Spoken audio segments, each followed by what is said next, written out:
Good evening, ladies and gentlemen.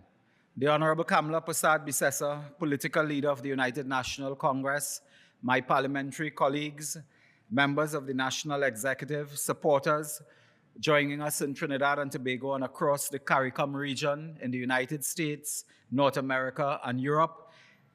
Thank you for bringing us into your homes, into your workplaces tonight to speak on some of the troubling issues facing our beloved Twin Island state. Today, brothers and sisters, Trinidad and Tobago is in a surreal state. Who would have thought in September 2015 we would have reached a day when there is no commissioner of police in place? The PNM government abused us for 5 years, told us that we had no commissioner of police, that we could not appoint a permanent commissioner. Under this administration, they have no commissioner, none at all, not even an acting commissioner of police. And that has serious implications. Keith Rowley is today lecturing us about proper behavior. Who would have thought? He is the last person in the world to speak about proper behavior. You all recall that sometime in 2013 or thereabout, June 2013, Keith Rowley, as opposition leader, went to the private residence of the chairman of the Integrity Commission, then Ken Gordon, to make a report on his infamous Emailgate scandal. He said that he had sent the matter to the president, but thought it went to the commission. So he went to the house of a chairman of the Integrity Commission. He was condemned throughout Trinidad and Tobago by all institutions as being reckless at best, if not as a case of misbehavior in public life. This is a man who has constantly attacked women in this country using crass language. His behavior left a lot to be desired. But brothers and sisters, let me say that our behavior in the parliament last Thursday, I will be the first to admit it was behavior unbecoming for a bishop's tea party, but it was, brothers and sisters, returning our parliament to the pristine glory of a British-descended Westminster system. On that day, you are so proud of your opposition MPs and leader who stood strong with courage, tenacity, and never surrendered to the oppression and abuse of the People's National Movement. Brothers and sisters, today there are implications of not having a commissioner of police in place. They have no commissioner of police. There is no transfer of authority from the outgoing commissioner to a new commissioner. Do you know that if today there is some problem, some deadly problem in a police station, something goes wrong in a police station and a police officer has to be transferred out of there to protect the sanctity of an investigation, to ensure that procedures are followed without the risk of pollution and contamination, there is no one to transfer a policeman from any police station in Trinidad and Tobago. Today, there is nobody to be promoted. Today, the front page of a newspaper said 2,800 police officers don't know if they're going or if they're coming because there's no commissioner of police to promote. So the police service is in a mess. No promotions, no transfer, no handover. You will agree with me that a police commissioner is someone who would have in their possession secret reports, confidential documents, maybe to do with sensitive investigations into officers of the government, of the parliament. A commissioner of police is always in possession of that type of sensitive documentation, reports, and so on. Mr. Griffith left, and there's nobody to hand it over to because there is no commissioner of police. Do you know under the Anti-Terrorism Act, I have it in my hand here, section 34, 1A and 22D and E, brothers and sisters, the Commissioner of Police is a law enforcement authority in anti-terrorism matters. Under this Act of Parliament, I was on the Joint Select Committee that dealt with it. As far as anti-money laundering is concerned, brothers and sisters, the Commissioner of Police is designated the law enforcement authority. When the Financial Intelligence Unit has information and they want to investigate allegations of money laundering and allegations of financing terrorism, they must send that to a Commissioner of Police. He and he alone can order an investigation. So today, the dire result of the corruption and the undermining of the police service commissioned by Rowley and others, the dire consequence is that terrorists today, the window has been opened for them to jump out and run free. Since October 14th, they can be involved in financing terrorism, not only in Trinidad, but across the world, because there is no commissioner of police who can immediately go to the court and get a warrant to freeze their account and get what is called a restraint order to freeze their accounts. This cannot happen. The government boasts of suspicious transactions and $27 billion in transactions. Today, there is no one to order investigations into allegations of suspicious transaction and, importantly, financing of terrorism. So I call upon the international community, the United States, Britain, and others to take note that this government has led us down a path where terrorists has a free rein as of October 14th, and they can conduct their business financing terrorism with freedom and liberation because a commissioner of police is not in place. This is where Rowley has led us. So who does the commissioner hand over to? Keith Rowley? Brothers and sisters, emerging from last Thursday and subsequent days, I have heard comments about independent, well, I call them 9 dependent senators, speaking about the opposition in derogatory terms, about our conduct and our behavior. Today I tell Senator Vieira and others, don't be fast and out of place. Get in your section. If you call yourself an independent senator, stay out of politics. Otherwise, you will be fair game in the political gayel. I remember I have the experience. There was a time when we had such senators in the independent benches, like Professor John Spence, Kenny Julian, Ken Ramchan, Diana Mahabir Wyatt, Martin Daly, Ramesh Deosaran, Eastland Mackenzie, and so. When they voted, you never know how they will vote. Some will vote for the government bill. Some will vote with the opposition. Some will abstain. That was the glory days of the independent benches. I call upon you to watch the voting record of the current 9 dependent senators. See when they have departed from government policy. See which critical bill they have departed. This would never have obtained in the glory days of the independent bench. I say no more on that matter now.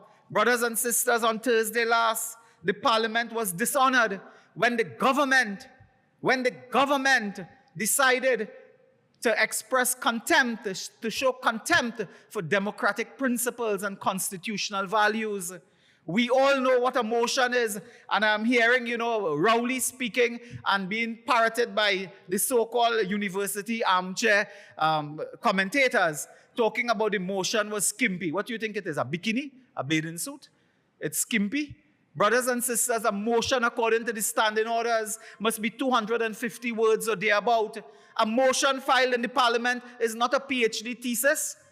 When you are carrying an argument to remove a head of state, you cannot write in a motion 25 pages and 10,000 words to give the legal validity and the foundation for your arguments. It depends on a debate. The Constitution says, yes, you must spell out the particulars and so on, but they cannot have contemplated that you will spell out particulars using 75 pages for legal research. So we filed a proper motion. That was no skimpy motion. That is a proper motion that was accepted by the Speaker as proper. She approved it. So Keith Rowley is in contempt of the Speaker ruling to allow that motion. And Vishnu Raghunath and others who now find their voice, they are in contempt of the Speaker and the Parliament because the Speaker accepted that motion as proper and fitting to put on the order paper. We disagree. In fact, we disagree vehemently in that there should be a debate because you cannot mean you stand up and read 250 words and ask people to vote on such an important matter as setting up a tribunal. Had a tribunal be established, the president demit office immediately. You cannot expect 250 words to do that. A debate is necessary and needed, but the government undermined our democratic values and constitutional principles. The parliament was made a mockery out of. And I remind people it is biblical, I believe. It was biblical when the Lord Savior said the Sabbath was made for man. Man was not made for the Sabbath. The parliament was made for man. Man was not made for the parliament. So there is a discretion, there is a power that you look at our rules and regulations and adapt it to suit our interests and the public interests, the national interests, brothers and sisters. I remind people that even Mugabe in Zimbabwe, when the time came for his impeachment, you know there was a debate in the Zimbabwean parliament. There was one there, but not in Port of Spain, Trinidad, under Rowley. A horrible precedent has been set where in the future a president can only be removed with malice by a government, not by a parliament using a transparent process, a process where you can debate, you can argue, that is transparent, a process that you disclose information, that you learn, that you answer burning questions. This is the problem we face now. So that was no skimpy motion, that was a well-worded, proper motion, received and accepted by the chair of the House. Then I'm hearing some say we were playing the gallery to be ejected from Parliament. What utter nonsense. In fact, I can tell you, when we plan and strategize, we were very clear that our conduct must not go to the extreme where any one of us would be ejected from the Parliament and would then not be allowed to vote. Voting was very important in that matter, brothers and sisters. Brothers and sisters, the next matter I raise is what I call the Marshall Plan. The Prime Minister made a curious statement. When there was no Commissioner of Police, the Prime Minister said, there's a chain of command in the police service, so you don't need a COP, a commissioner. I want to tell the Prime Minister, you are not the Commissioner of Police. Prime Minister, tonight I ask you, Rowley, have you been receiving police officers at the diplomatic center to discuss matters or to give directions on any matter regarding Gary Griffith? Have you received a woman police constable by the name of Marshall? Have you received her as a visitor at the diplomatic center? I asked the question. You have to furnish the answer because the answer is deadly. That is the police officer who went on record on a search warrant. I have a copy in my hand of the first page. And in this search warrant is very instructive. A girl is being accused. The allegation is a young lady was on a boat, a pleasure boat down the islands. So is in breach of a health regulation. You know they got a search warrant to search your house? So you're in a boat in the sea, and the police get a warrant to search your house and seize your phone. What does that have to do with being in the sea? So brothers and sisters, this is a dangerous, dangerous time we live in. They are establishing a Gestapo police service with Rowley in charge as Papa Doc. Today, as I speak to you, the officers, the appointed workers, employees of the TTPS, who they believe associated with Gary Griffith, have all been fired. They have all been fired, terminated, brothers and sisters, because it is believed that Gary Griffith hired them. So they're loyal to Gary Griffith. You cannot operate like this. If another commissioner comes and he or she decides they don't want certain contract officers, fine. There's a contract that they can entertain, they can look at, and they can, terminate.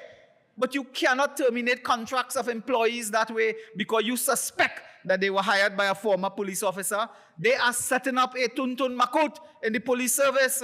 And the PNM has always had this. I remind our young people who may not know, it was in 1964, thereabout, Patrick Solomon, a national security minister, went to the police station to bail out his son. The Mighty Sparrows sang a famous song about that as well. The PNM leaders and PNM ministers always had this inclination to flirt with the police service as if them is police too. And we are seeing it today. Rowley believes he's the commissioner of police. Keith Rowley, did a woman police constable come to visit you at the diplomatic center? The only WPC that should go at the diplomatic center is Camille Robinson Regis. Nobody else. Only she as a WPC could go there. Nobody else. There's a chain of command. And then they get a search warrant for people's house because you're accusing them of health violations of being bathing in the sea. That is the abuse of power. It is the overreach that we are warning this country about, brothers and sisters. I also want to warn you that this WPC is involved in sensitive investigations. And if it is true that she paid a call and visited the diplomatic center, we must know for what and to speak to who, to get directions. What exactly was her purpose there? Rowley must speak on this matter. He must say why he lost confidence in Gary Griffith. Is it because Gary Griffith didn't want to lock up innocent people? Why you lost confidence in Gary Griffith, brothers and sisters? And what is happening is a dangerous precedent. In the future, police officers who believe that they have something that Keith Rowley might be interested in, they may be tempted to go to Keith Rowley with information because they think he likes information. He's the director of the Information Act. Brothers and sisters, I move on. This matter with Bliss C. Prasad and the list. Bliss, where is the list? That is what I asked today. Bliss, where is the list? Because they sent a list, then without the authority of the Police Service Commission, they withdraw it, which they ought not to have done. The president said, I never see no list, it come and go on quick. It go on quick. She never see it. But in a court document we are reading where the Prime Minister thanked them for a list. They have to clear the air. Who took it back? Why? What high public official was involved and directed this? Which high public official? And the president is saying it is not the practice of this office. Madam President, your office is my office. It is the office of every taxpayer and citizen of Trinidad and Tobago. It is not my office. It is the office of the people. So you have to come clean. And brothers and sisters, the president had an option. She could have called the Prime Minister and the opposition leader, since jointly they are responsible for the Police Service Commission. She could have called to inform them of those delicate circumstances and asked them both for their advice in a transparent manner to solve and resolve this conflict. She didn't do that. Didn't do that at all. Remained quiet until the dentist had to force them out open to talk. And when they finally talk, they make more confusion than when they remain quiet. Brothers and sisters, I remind you, the Police Service Commission deals with national security. It cannot be undermined by politicians. And the people now concerned, a few of them in the media, the behavior of the opposition. You should be concerned with the behavior of the Prime Minister, the President, and the high official. That is the behavior that undermines the Constitution, not the behavior of the opposition members. Another question people ask me, they say, look, what does this have to do with ordinary people? This sounding like jacket and tie people in Port of Spain coming there, to talk and talk and talk. Tonight I want to explain. This is related to the doublesman, to the taxi driver, the carpenter, the cashier at KFC. This is related to them. And I will show you how. The CPEP and URP workers. All of us as citizens, including those persons, they need security. They need water. They need roads. They need minimum wage. They need to deal with poverty. They need to confront the social problems that they face. To do that, the government will work with institutions. Some are government, but some are public, confidential, independent institutions, like the Police Service Commission. And when you undermine that, a government, you take control of that for your own purpose, that means that the government can victimize those same citizens, can discriminate against them, can ensure they don't get the goods and services that they need and deserve. So this matter relates to the ordinary man and woman. They will continue in poverty, to suffer, to be discriminated against, to be victimized if the government is allowed to undermine the independent institutions. Those institutions deliver goods and services, so we must guard them diligently. We must guard them with every drop of blood. Brothers and sisters, a related matter, people are talking at Rowley wrote the Police Service Commission, and he said he lost faith in Gary Griffith. I asked him why. Of course, he lost faith in Gary Griffith. But that is an interesting point. The Commissioner of Police is a creature of the Constitution, independent. A Prime Minister ought not to write a Police Service Commission to indicate whether he has confidence or has lost confidence in any public official. What Rowley was trying to do is to influence and to infect the meritless. That is what he was trying to do. He was trying to ensure that Gary Griffith don't make it to the Parliament floor. A Prime Minister cannot write. Let me give you one small analogy. There is something called a director of the Properties Division of a ministry, public admin, I believe. Now, that director is in charge of billions of dollars of rentals of government property. Some property rented to officials of the government. Suppose the Prime Minister writes the Service Commission that appoints that director and say, Madam Jane Smith, I have no faith in her. I have lost confidence in her. The Service Commission believes that this is the executive office holder, the Prime Minister. They are intimidated immediately because the Prime Minister appoints the President in our system through the Parliament. The Service Commission will say, we don't want to appoint Jane Smith at all. The Prime Minister is trying to influence the working of an independent commission. And that is what we must guard. That is what we must guard against, brothers and sisters. So the Prime Minister ought not to write the Police Service Commission. Let them do their job. If they want to put Gary Griffith's name on a list, let it come to the Parliament and stand up like a man and say, no, you lost confidence in Gary Griffith. This Prime Minister, big hardback man, celebrating birthday and so on, hiding behind the petticoat of the President. When he moved from there, he hid behind the petticoat of the Speaker. On Thursday last was the most disgusting sight. He took all his frontline men, the frontline members, Imbert, Alwaris, Stuart Young, Dial Singh, all of them. He pelt them out and bring all the PNM female ministers and MPs to sit in front with him. Now he's hiding behind 12 petticoat. And that is what he called courage. You must bring Gary Griffith's name, don't afraid. I stood in Parliament and spoke, and we abstained from the appointment of Gary Griffith. And I and my colleagues, we took blows for that. You must stand up in Parliament and say you do not support Gary Griffith. Do not undermine independent institutions. Keith Rowley, that is our message to you. You must understand that there are processes that cannot be contaminated. And if Gary Griffith, you believe, has failed, lacking in performance and so on, come to the Parliament. But do not try to influence the merit list by breaching the Constitution. And those questions will not go away. I put it to you, they will not. The public deserves answers. The public deserve answers. And today as well, I want to appeal to all public officers. Do not do the dirty work.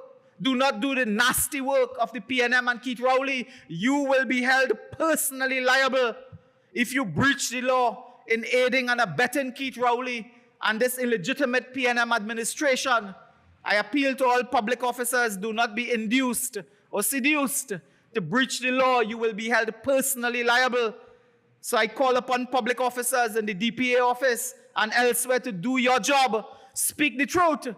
Ensure that the truth is heard. Ensure that processes are followed without the pollution and contamination of the Prime Minister and his cabinet members. Brothers and sisters, Keith Rowley has turned this once prosperous Twin Island Republic. We were in the days of Kamla Prasad Bisesa, and before, we were like a grand, big mega store in the Caribbean. Today we are a parlor with empty shelves. That is what they have turned this country into. They have squandered our wealth, our prosperity. They are taking opportunity away from the young people. Today I also make an appeal to you. I have heard so many businessmen and women speak. Many are thinking, some have done it already, of packing up and going to Canada and America to conduct their business and so on. Today, when you call for a businessman, the chances he's in Canada living and nobody told you. That is what is happening to our country under Rowley. We must stand strong. We are here today with the October Revolution. We are here today on a campaign of resistance, and the political leader will speak shortly about that. We are here today to resist. Join us in the October Revolution. Join us to defend our democracy. We will survive. We will not surrender. We will survive this Keith Rowley reign of terror. Brothers and sisters, they are terrorizing our population. But please, as the song say, please don't go.